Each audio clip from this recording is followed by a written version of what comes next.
after a while, it all adds up to real money, don't it? And this isn't even the only thing she did with this. She actually included a ton of earmarks in the initial stimulus bill. She lobbied to get those in there, and then she voted against stimulus, knowing that her own earmarks would make the stimulus package. Exactly. What I say, a person that votes no and collects the dough. And you got to stand for something.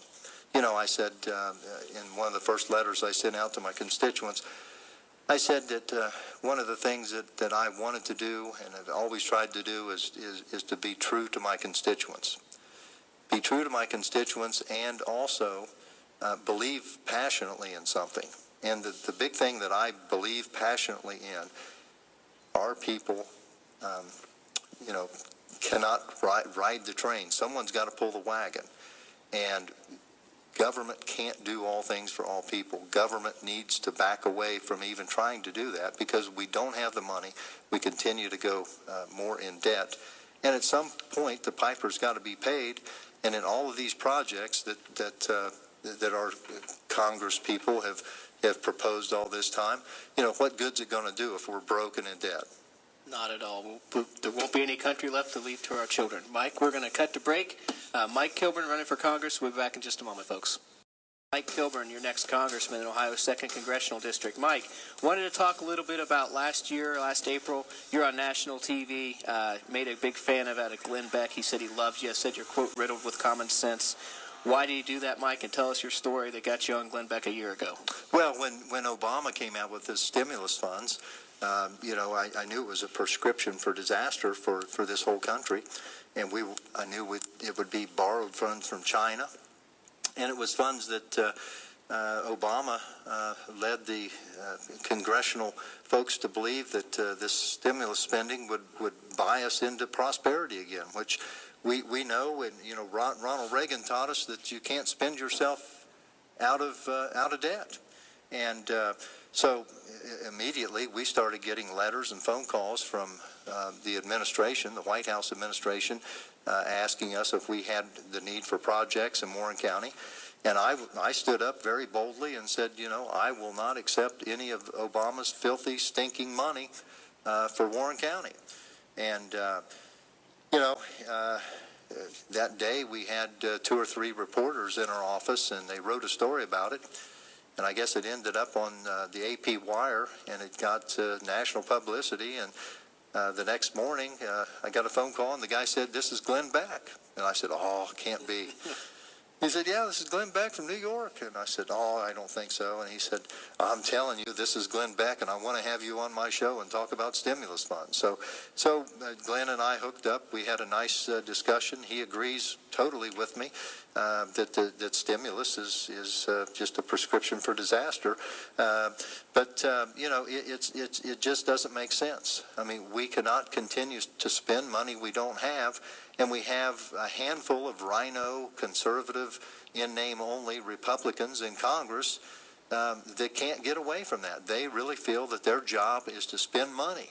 And their job is not to spend money. Their job is to get out of the way and let private enterprise continue to grow this economy and to make this the very best country in God's creation. Congress is talking about things like a value-added tax, like a sales tax on steroids would be in addition to all our taxes. The people out there think, well, maybe Gene will stand up against higher taxes. Well, folks, Gene will not stand up against higher taxes.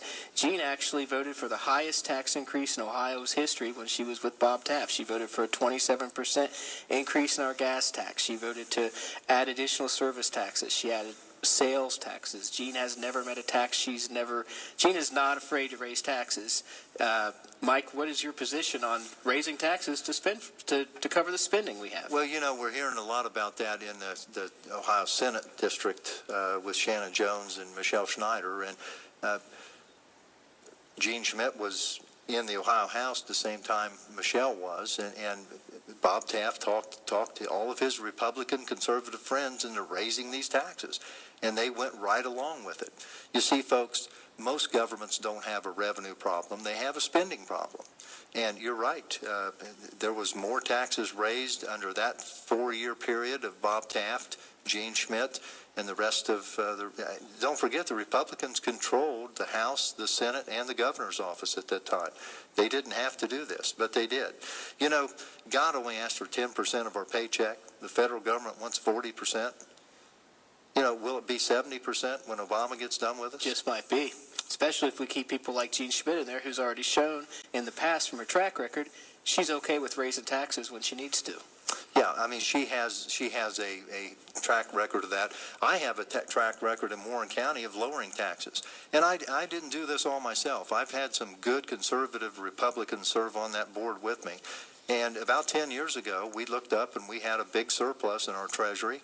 And even though we had built a new jail and built a new juvenile detention center, had the state-of-the-art telecommunication system and dispatch system, we had a whole lot of money in our treasury. And I said to the other commissioners, I said, you know, guys, we probably should not continue to collect this full millage here. So we rolled back 2.57 mills off of our allotted share that the county gets. It took it down to nothing, actually, for 10 years, which saved the real estate property owners in Warren County over $100 million in that Amazing. 10-year period. So, you know, I've got a track record of less government, less spending, and less taxes. Gene Schmidt, on the other hand, has a track record of more taxes and more spending. Well, Mike, I want to remind people your website is Kilburn to Congress. Here with Mike Kilburn, 2nd Congressional District race, kilburntocongress.com. Mike's got a ton of great information up there. Make sure you supplement this evening's conversation by checking that out. Mike, I want to talk a little bit about character and integrity of a candidate, and talk a little first about your background. You're not just a politician, Mike, right? You're a businessman. Tell us about what you do up in Warren County, and share with us just a little bit more about the successes you've had up there, please. Well, you know, I've been blessed in my life. I've been blessed with good parents and good grandparents, and our family. My grandparents were in business. My mom and my grandmother started a nursing home in our little town that we were from in Morrow in 1953, and you know, they were very successful at that business, and I kind of grew up in the business. And but I've lived the American dream. I've had a lot of great opportunities, and you know, I was pointed in the right direction. I was given very good guidance by my family, and I had the opportunity to grow up on a farm. I was in 4-H. I loved being around horses and cattle and being on the farm in the summers, and you know, had an opportunity to see the kind of life that my dad and my uncles grew up in. And I graduated from Little Miami High School in 1972, and then I went on to college and went to Georgetown College in Kentucky for my first year, and then transferred to Ohio State. I got a bachelor's degree in industrial relations in 1976.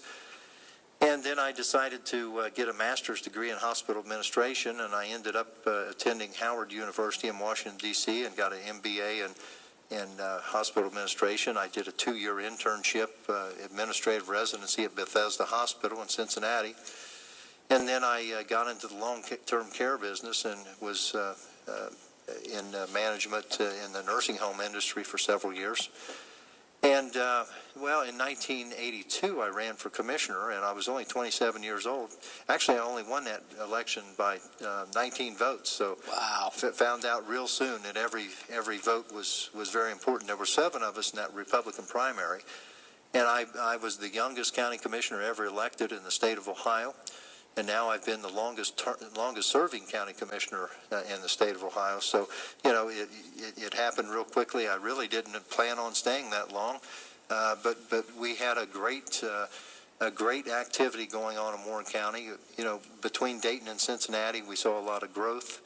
In fact, we saw too much residential growth in the last couple of years, which has really affected the local schools. But I've just lived the American dream and had a great opportunity. And one of my friends, Mike Stein, I met Mike while I had a nursing home operation just west of Dayton, and Mike had the funeral home up there. And Mike had told me that he always had wanted to own his own funeral home. And my uncle came to me one day and said, "Hey, we ought to build a new funeral home in Lebanon. Lebanon needs a new funeral home." And I said, "Oh, Russ, you know, I don't know anything about that business." And But anyway, we ended up getting with Mike Stein. We built our funeral home in 1987, and we've had a very successful business there. And I consider myself a small business guy more so than a political guy.